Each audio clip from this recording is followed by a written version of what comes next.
All right. How is everybody? You hesitated. My daughter's been in a Frozen phase. I don't know if it's a phase or if it's a lifestyle. You know what I'm saying? Like, you got all the millennials out there with the emo pop punk music, and they're like, "It's not a phase, Mom. It was a lifestyle." I don't know. Did that happen to you guys? Just me? Just me? That's cool. You got little boo-boos now? I don't even know what they are. What is a little boo-boo? I understand 6'7". That's right. I just want to say, this is a number 5 jersey, but let it be known, it's Tress Way. You know, a little throwback. Is this a legitimate NFL jersey? No. All right, I ordered it. 30 days later, it came off of a boat from somewhere. Anyway, I like it though. You can get like rough in it. You know, it wasn't a crazy astronomical price for NFL jersey. Anyway, what's going on, everybody? My name is Zach. I feel like it's weird sometimes that I introduce myself every single time, but I feel like there's always somebody I don't know. And I just want you to know that my name is Zach. That's it. I want to get to know you guys as best as I possibly can. So anyway, today's message I titled The Family Table. I don't know about you guys. I'm gonna give you a little glimpse into my family here for a second, but my side of the family, I don't know how detailed I should get in case somebody hears this. But we'll specify it's at least my side of the family. They a little crazy. Anybody got some crazy family members? I feel like all of us. Yeah, it's okay. Don't be ashamed. Everybody's got a little crazy something in their family. Well, I remember several times in my life when I was a kid growing up, just like yelling, screaming. And I will say, I will get detailed in this regard. It was not my mom, and it was not my dad, and it was not my brother, right? We had a very loving household growing up. We were very blessed in that regard. But it was kind of the aunts and the uncles and things like that for whatever reason, one would kind of like push somebody's buttons. The other one would like scream at them. And like, there'd be times of like Thanksgiving dinner, you know, we got to like walk on eggshells, like around some of these people, you know, and just like crazy stuff always happening, like uncomfortable times, you know, from time to time again. And I don't think I'm the only one, that has ever had to deal with that, you know, as a kid growing up. And even to the point where like, I was thinking, if I have the confidence and like wisdom and knowledge that I have now, when I was a kid, then I probably could have like stopped some of it. You know what I'm saying? Has anybody ever thought that before? It's like, man, if I was like as confident as I am now, or like you'll look back and be like, well, how come I didn't stop it? Why wasn't I brave enough to stop it? It's like, well, it's because you were 8 years old, you know? But I feel like with Thanksgiving coming around, I've heard stories from other people and stuff like that. With Thanksgiving coming around, there's always like, I feel like the opportunity for conflict. You know what I'm saying? Like you pull the entire family together, like you know each other, you love each other to an extent sometimes, but maybe you don't hang out with each other every single day. Maybe some of you guys do, and that's fantastic. Like my wife's family, they're like everybody's best friends, and it's a beautiful thing to see. My family is not so much that way, you know, but yeah, I feel like there's potential for conflict. And how do we deal with that conflict? How do we like not just deal with it after the fact, but deal with it in the moment as well? You know, politics come up at the Thanksgiving table and one side starts yelling at the other side and all that good stuff. Man, I've even seen it where people who agree with each other politically will be yelling like the same thing at each other. I'm like, what is it about politics that makes us so angry all the time? Like, I don't know. Like, let me tell you, I vote for who I think is going to do the best job, and then I pray for the person in office. That's all you can do. You know what I'm saying? And if you think the person in office has a relationship with Jesus, then pray that they tap into that relationship and the decisions that they make. If you don't think they have a relationship with Jesus, pray that they find a relationship with Jesus. Like, there's no reason why you shouldn't be praying for someone who's in a political office. That was a little bit of a tangent. Today, though, I wanted to look at some brothers in the Old Testament, specifically Genesis, and it's going to be we're covering a lot. That's why your notes look a little different today. Basically, this is Jacob and Esau. It covers everything from Genesis chapter 25 to chapter 33. We're not going to read all of that, all like what 8 chapters. That would be a lot of time, but it's basically from their birth all the way to the point where Jacob and Esau have like this reconciliation. But to give you a summary of events, which is in your notes as well, the first thing that happens is Jacob and Esau are both born. They're twins. Jacob is kind of holding on to Esau's heel as he's coming out of the womb, which is a little bit of a foretelling of everything that's going to happen. Esau, who's the firstborn, is the hunter kind of gatherer of the family, right? Like he goes down to the fields, he hunts, he brings the food home. And Jacob is more of like the stay-at-home cook. He can cook well. Esau is favored by his father, and Jacob is favored by his mother. And you have Isaac and Rebekah are their parents.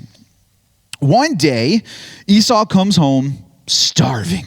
And some of you guys may know this if you went to Sunday school or any of that stuff. Some of you may not. If you don't worry about it. I'm going to tell it to you.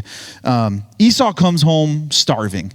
And he basically comes in and he's like, Jacob, give me some of that stew you're working on, man. Like I'm gonna die, you know? And I don't know. I think of like when I get hungry and think I'm gonna die, I'm not, you know what I'm saying? Like I'm just hangry. Who knows in the Old Testament how long he would have went without eating? He may have been on the verge of death. I don't know. I would argue to say that if you have enough strength to walk into the house, you're probably not on the verge of death. So I'm gonna say that Esau was maybe a little bit hangry here. And Jacob's like, yeah, I'm not going to give you any of this stew, you know?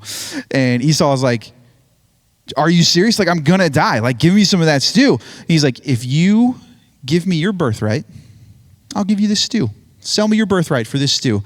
And Esau comes in. He's like, what good is my birthright if I'm dead? Now, that's a big deal, right? We're talking like inheritance. You know, in this time period, they didn't have like coins and dollars and things like that. They had livestock and land and things that you would trade and use and stuff like that. So we're talking about like, instead of Esau inheriting all this stuff, Jacob will inherit all this stuff.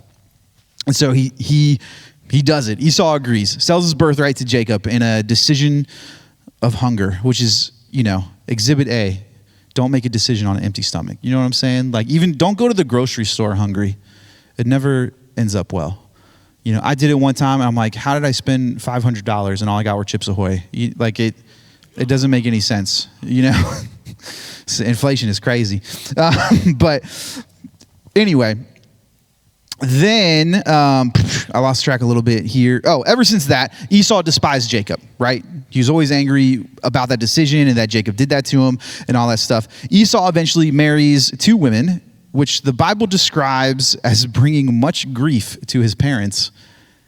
I don't know how you want to go down in history. I'm sure, ladies, you don't want to go down as the person that brought much grief to your in-laws. That's not a great way to be remembered. So I'm just thinking that these women were probably not fantastic people. Really, that's the only thing that it says about them. And then basically, essentially, Isaac's death is about to happen. He's going to give his blessing to Esau. But Esau goes out to hunt. And while he's out hunting, Rebekah, right, Jacob and Esau's mother, comes up to Jacob and is like, hey, you're going to like go trick your dad and you're going to take the birthright or the blessing, which was also a big deal in this time period. We're talking about like stuff that's like, hey, you're going to be blessed beyond reason. Like your family's going to multiply, you know, all this stuff. Like, so Esau was known as like an extremely hairy man. And to tell you how hairy he was, Jacob puts on a fur and goes to his dad. And he starts talking to his dad. And Isaac's like, you sound like Jacob. And then he touches him. He's like, but you feel like Esau. It's like, how hairy was this guy? Oh my goodness. Anyway, that's beside the point. He straight up tricks his dad, gets the blessing. Then Esau comes in afterwards. And he's like, all right, Dad, I'm ready for my blessing. He's like, what are you talking about? I already gave it to you. He's like, no. You know, he finds out that it actually went to Jacob. So Jacob has kind of swindled his way through getting like the two perks of being the oldest child of the family, right? He took the birthright and he took the blessing. At that point, Esau is like done. He's ticked. He's angry. He's mad. And he's like, I'm going to kill Jacob, right? And we're not talking about like, you're a little angry, you're a little sad, you're like, oh, I could just kill him. Like, no, he's legitimately going to do it, right? So Isaac and Rebekah then help Jacob flee. So Esau is like dealing with his jealousy, he's dealing with his anger, but they help Jacob flee so that Esau can't kill him. And so now the Bible, if you read through these chapters, starts to follow Jacob more and more. You don't really see what happens to Esau as much.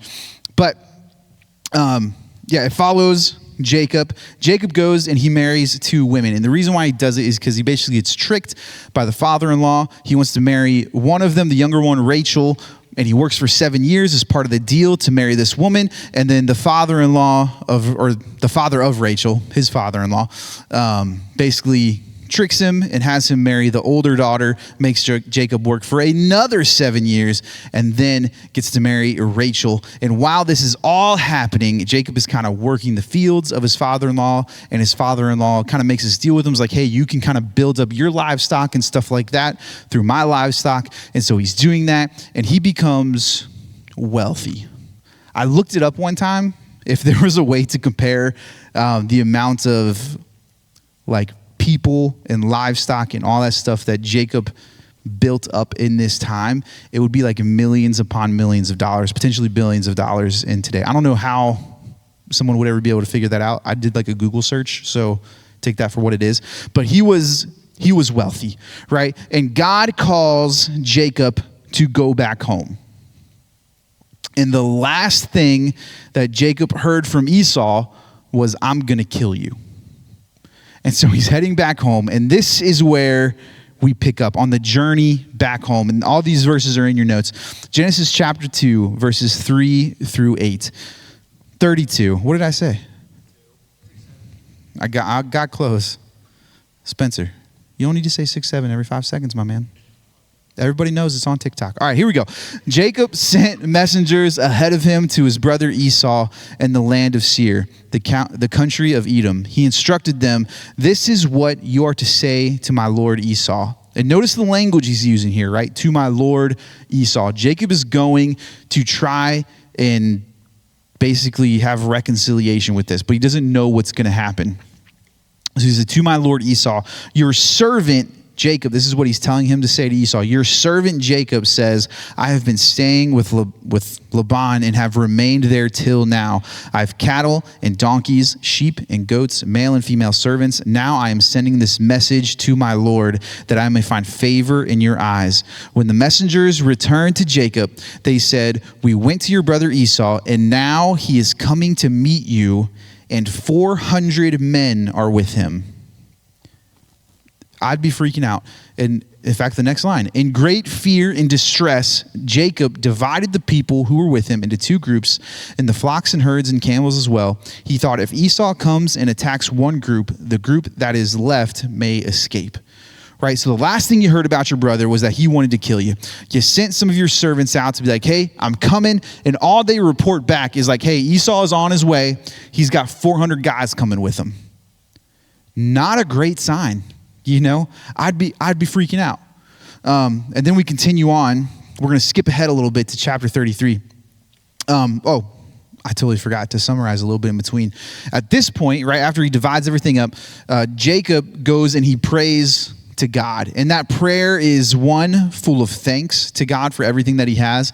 And two, it kind of comes from a place of fear as well. Jacob thinks that Esau is going to straight kill him. But here's what I think is interesting. Genesis chapter 33, verses 1 through 4 says, Jacob looked up, and there he saw Esau coming with his 400 men. So he divided the children among Leah, Rachel, and the two female servants. He put the female servants and the children in front, Leah and her children next, and Rachel and Joseph in the rear. And then he himself went on ahead. I just stop there for a second. He's already afraid. He's pretty confident that Esau is going to kill him. That's why he's dividing everybody up, right? Like he's coming up with contingency plans. He still goes out there to meet him. And what I'm seeing from this is that Jacob is like, whatever my punishment is what my punishment is. I got to come out here. I like to say, like, you got to pay the piper. You know what I'm saying? Like Jacob is going out to meet his brother. So he himself went on ahead and bowed down to the ground 7 times as he approached his brother. But Esau ran to meet Jacob and embraced him. He threw his arms around his neck and kissed him, and they wept. And looking at this whole journey, this whole like experience, I mean, this is essentially their entire lives at this point, right?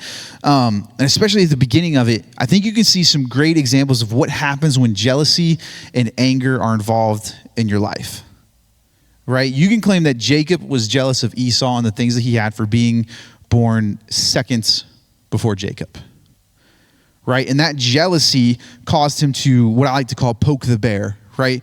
Caused him to be kind of evil and conniving and working behind his brother's back and always trying to take things from him and stuff. If you were just looking at these two people and you thought, like, who's the crazy one, you would probably say it's Esau, because he is more of the like loud, outspoken, like, I'm going to kill this guy kind of person, where Jacob is more the quiet, I'm going to go around behind your back and steal things from you and no one's ever going to see it kind of person, right? Both are very wrong. Both are not loving in any way, shape, or form. But because of that jealousy, right, Jacob provoked Esau. Esau let his anger get the best of him and wanted to kill his brother. Now, I don't think at the Thanksgiving table there's a lot of death threats flying around. I hope that there's not a lot of death threats flying around. There was always yelling and screaming and people leaving and stuff like that. There were never death threats at our Thanksgivings. But there were times where, like, something was said to someone, it offended them, there was yelling, there was screaming, and people left. Right? There's one time with my cousin, we were pretty close as like little kids. Something happened, they left. I didn't see my cousin until I was like 16 after that. You know what I mean? So like, and I was just a little whippersnapper. I don't know what happened. I don't know what was said. I don't remember any of that stuff. I remember my aunt leaving and be like, where are you going? And they're like, we'll be back another time. 8 years later. You know what I'm saying? Like, we can let our jealousy, our anger, all of these things get the best of us too many times. And when we let anger win, we don't love people.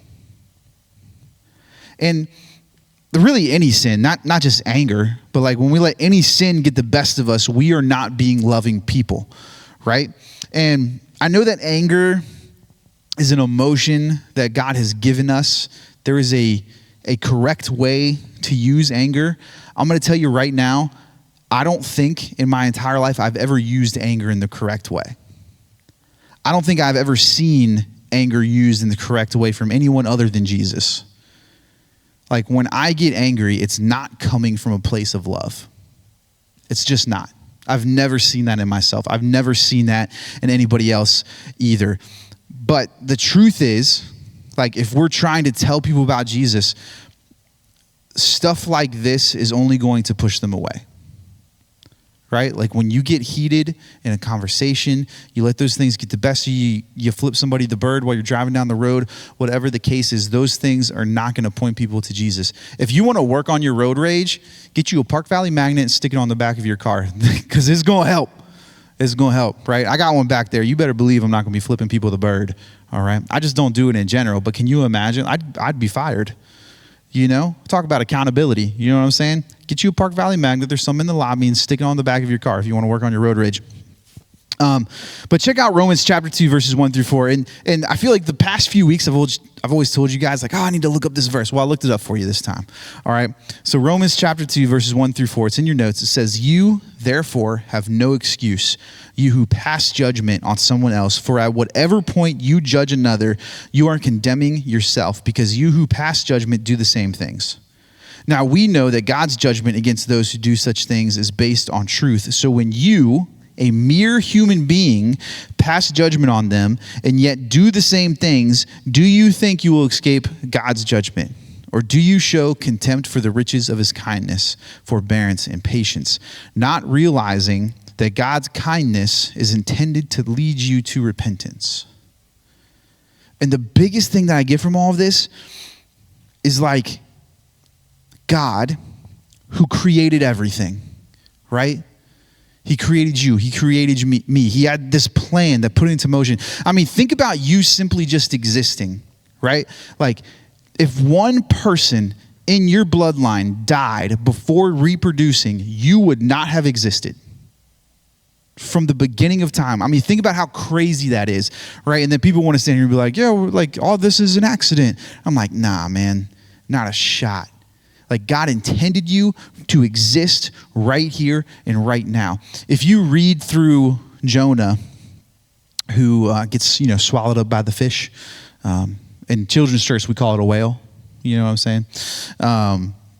If you read through it, it says God raised up a fish, meaning that even the genetics of that fish had to basically calculate for this fish to be so large. Like the genetics had to read that, right? So that means the parents of that fish had to have the right genes to pass on to that fish, and so on and so forth. If God did all of that for a fish, surely he would do it for you.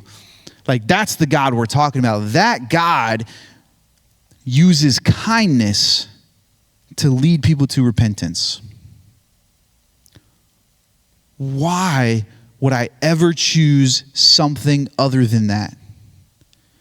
Why do I think that I can come along and think that my anger is going to win someone to repentance? Why would I think that me beating somebody in a debate is going to win them to Jesus? It's kindness that's going to do it. But let me tell you something. Even with us being human beings, right? We are flawed, imperfect, sinful individuals, right? Even if you have Christ in your life, like, you are still flawed and imperfect. I think that when you're chasing Jesus, people will see reconciliation. They will see Jesus in the reconciliation. When you mess up and you screw up and you go back and you seek forgiveness, you offer apologies, you offer forgiveness to other people, people will see God in you in those moments as well. And typically there's like two things that you need to do. Number one, you need to offer forgiveness, right? Someone's going to come to you and they're going to apologize for what they did. When that happens, forgive them. And it may be difficult, obviously depending on the scenario or the situation, but you got to find it in your heart, and it's got to be through God, I think. But like, forgive that person for what they did. Like, that's going to communicate Jesus in a huge way, especially if the person who is offering the apology doesn't know Jesus whatsoever. They know what they did.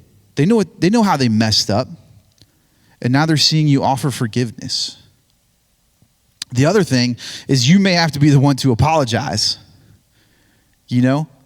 You may have to be the one to step up and be like, you know what? I recognize that what I did was wrong. I shouldn't have done that. I just want to let you know that I'm sorry. And when you do that, don't expect anything in return. If they're still going to be mad at you, let them be mad at you. You can't make them forgive you. But what you can do is control yourself. And you can offer an apology. I've even seen it happen where someone was gossiping about another person behind their back, right? And before it even got around to anybody else, they went up to that person and they apologized to him. They didn't even know that it happened. But they were like, hey, you know what? I said some things about you behind your back, and that was wrong. That was messed up of me. I just want to let you know that that's what I did, and I'm sorry for it. I think when it comes to confession of sin, it's always better to confess it than it is to be caught in it. And I think the reason, I mean, look, God's going to do what needs to be done, right? I think some people out there, if they're not willing to confess the sin, they need to be caught. Consequences need to come. You know what I mean? Because that's what's going to help win them back to Jesus. But I think in people's minds, if you are confessing something before they know about it, it's more from the standpoint of like, your heart is already starting to move in the right direction. I think that person is going to be more willing to help you rather than you being caught in something, you know? And I think most importantly, let's not let it get to the point where we have to do these things already. You know, let's not let it get to the point where we need to apologize or get to the point where we have to offer forgiveness. I mean, obviously those things are important. There's a good way to do it. But if we can avoid getting to that point altogether, if you look at Romans chapter 12, verse 18, it says, if it is possible, as far as it depends on you, live at peace with everyone. Now look, you can't control them, right? Sometimes somebody's going to get angry at you. You got to have boundaries. Boundaries are good. Boundaries are healthy. Have those things. I'm not saying turn into a doormat and let people walk all over you. But what I'm saying is, even in those boundaries, you can still be kind and you can still be loving, right? I had someone one time Before my daughter Maisie was born, I would answer the phone, late at night, whatever, be playing video games. If somebody called me, I'd answer it because I had the freedom to do it, And I warned this guy, he would call me all the time. And it was getting close to Maisie's due date. I was like, look, man, I'm just going to let you know, when Maisie's born, I'm not answering the phone a whole lot after 6 p.m., it's just not going to happen, especially with a newborn. Are you kidding me? You're already sleep deprived. You got to feed the kid every 3 hours. It's this crazy, crazy stuff. Giving baths and all that stuff. And I warned him, I was like, man, I'm not going to answer the phone a whole lot. Like you can attempt to call me, but I'm not going to answer a whole lot. That dude called me all the time, right? Maisie was born, the phone would ring, and then I'd get a text, Zach, phone would ring, 3 or 4 times in the same night, to the point where the next day I'd call him back and be like, dude, you gotta stop. And I didn't come about it from an angry way. I came about it from look, I know you want to talk to me. I want to talk to you too. But I have this new member in my family. So now I have this boundary that I have to keep. You can do it in a respectful and a kind way and still keep those boundaries. But I have some tips written down for you. We call it the family table or whatever, but you can use these at any point. It doesn't have to be at a dinner table. And it comes from a book called How to Win Friends and Influence People by Dale Carnegie. If you ever want to read it, it's a great book. I walk a lot of people through this book as well. But there's a certain chapter that talks about how do you handle someone who thinks differently than you, right? Someone who disagrees with the way that you think, right? So number one, and I think you guys are going to read through these and be like, man, wouldn't it be nice? Especially in the political world. If all of our politicians followed these 9 things, we'd be cruising. But number one, you want to welcome the disagreement. I'll put some Bible references in there for you as well. But you want to welcome the disagreement. You want to sit there and be willing to listen to the rant. And what I found a lot of times is sometimes people are ranting to you because everybody else just wants to interrupt them, right? Everybody else, they say some political thing that they think, they want to try and correct them right then and there. They don't let them finish talking. Sometimes you just need to listen. Let them rant. Let it get it all out. I've been in those conversations that felt like they were days long, right? But I'm just sitting there listening, and sometimes in my mind, I'm trying to listen with intent and everything to be actually there. But in my mind, I'm thinking too, I'm like, man, this person really needed to talk to somebody. They needed to get this stuff out. The second thing that you can do is distrust your first impression. Your first impression, especially if it's either directed towards you or you strongly disagree with you, your first impression will probably be anger. It'll probably be wanting to correct the person. Don't do those things. Just let them go. So whatever your first impression is, just distrust that altogether. Number 3, control your temper. Take a breath. Step away from a situation if you need to, right? But control that temper. And if it's someone that's going to make you angry, somebody that gets you riled up, why you give them that authority in the first place? They shouldn't even have that authority in your life to be able to control your emotion that way. Number 4, listen first. A lot of times when you're in a conversation with somebody, and just think about this even afterwards. I do it too all the time. I try really hard not to. But if somebody's talking to you, don't listen for your next moment to talk. Just listen to them. That's it. Don't listen with the idea of I could say this here, or this makes me think of that. Let them talk. Number 5, look for areas of agreement. I think you would be surprised. A lot of people agree on a lot of things. There's just a few hot topics that we don't agree on. But usually, if you get down to the root of things, you can start to find agreements on things. I found that definitions are super important. Super important. Because I've been talking with somebody before where I thought we were talking about the same thing. And I'm like, how? I don't even understand how they think differently than me right now. I just don't get it. And I just stopped. And I was like, can you define that word for me real quick? Which can sound a little insulting at first. But I'm like, I just want to make sure we're on the same page. That we're actually talking about the same thing, especially in the English language. I can tell you I got hit with a bat That could mean that someone came up to me with a giant wooden stick and whacked me with it, or it could mean I was driving in my car and a bat flew into my windshield. Like, it's important to know that, like, what it is that you're actually talking about. You want to make sure you're on the same page. Number 6, be honest. I think this is where those boundaries come into play, right? But you can be kind about being honest. Number 7, promise to think over your opponent's ideas and study them carefully. This may be unpopular, but what I've noticed, especially like, I like to think it's a little bit of a blessing. I came up in the public school system where evolution, Big Bang Theory, all that stuff was taught as fact, right? I went to community college, I took biology and all that stuff, same thing. All that stuff is taught as fact, right? I essentially kind of deep dove that world as much as like your basic biology class in college will deep dive you. But I deep dove into that stuff.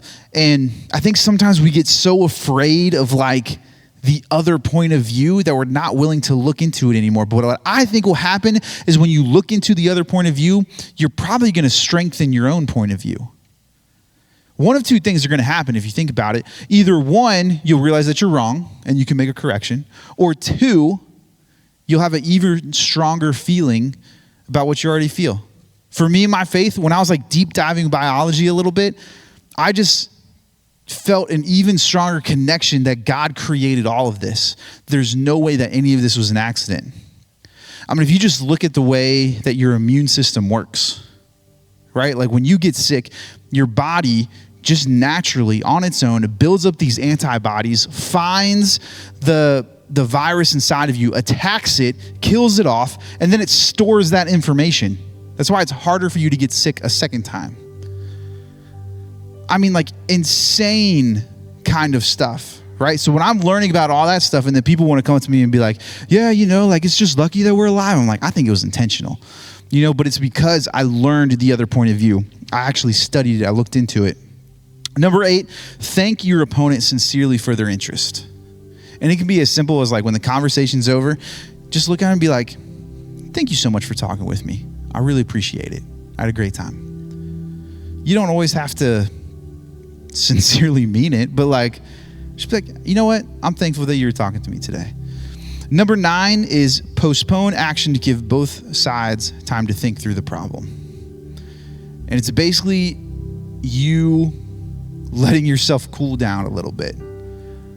Or like sleep on the anger. You know, in one sense, you don't want to go to bed angry. I think that's more for a spouse thing. But in another sense, like, it's okay to let things cool down a little bit. Look at it from a fresh mind. You know, wake up the next day when you're not so angry and emotional about it, but rather like you've calmed down a little bit. You can think a little more clearly and then revisit it with the person. There's nothing wrong with doing those things. So these are kind of my tips, tricks, and things for the family table. Like, go reconcile some things with people. Don't be afraid of other people's viewpoints. Like, listen to them. Just be there. Ultimately, what we're trying to do is offer kindness and love because we want to win people to Jesus. You know? One of the things that I would always do, and I still try to, I'm probably not the best at it, but I would always try to like love my family to the best of my ability. And like I said, I'm imperfect. I'm not great. I'm an out of sight, out of mind person. You know, my wife has to remind me to call my parents from time to time. Like it's, you know, if she doesn't do that, next thing I know, it'll be like a month and I haven't called anybody. You know what I mean? Like it's the way my brain works. But like anytime I'm at like the Thanksgivings, like I would do these things. Like I would just listen to people.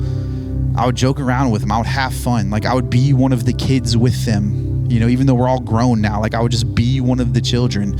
And then it kind of, you know, all came to a point where like, you know, my granddaddy passed away and we're all at the funeral. I was one of the pallbearers where like, you know, you carry the casket to the grave with a bunch of the cousins and everything. So we're all, you know, talking and catching up and all that stuff. And then a few months later, my grandma passed away as well. And my dad calls me up and he's like, hey, they want you to be, you know, one of the pallbearers again. I'm like, okay, cool. And for the longest time, we had this other pastor in our family who like did every kiter funeral. You know what I'm saying? And my dad is on the phone with me. He's like, hey, they want you to do the funeral for your grandma. and they're like, the other pastor is gonna talk. They're gonna say their piece and everything, but we want you to get up and say something as well.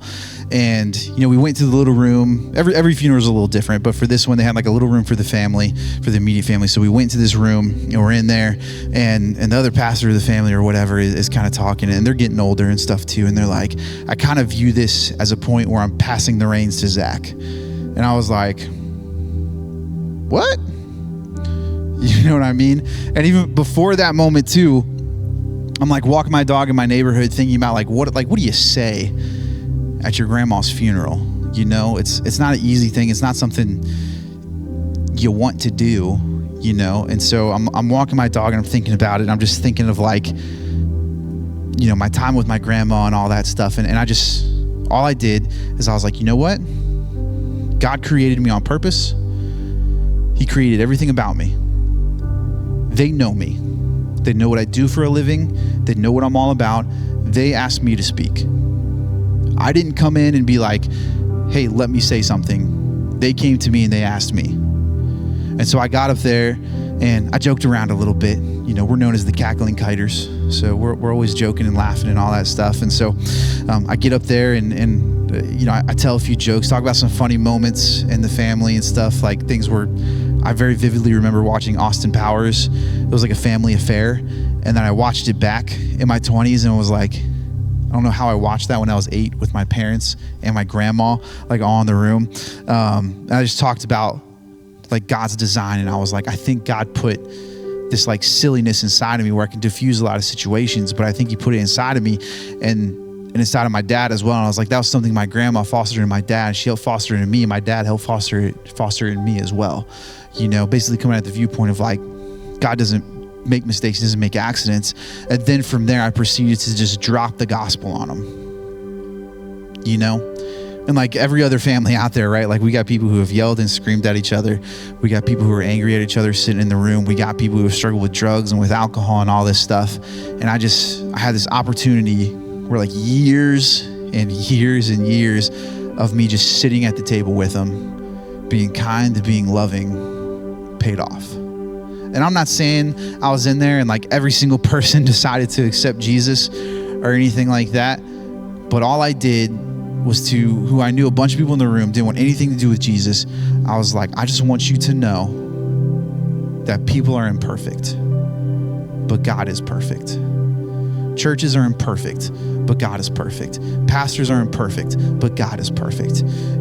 Don't look to people for who God is. Look to God for who God is. And it was this opportunity where I got to just get up there and do this and drop the gospel on a bunch of people that I really wanted to do for a long time, And all of that comes from being kind and loving and present and honest.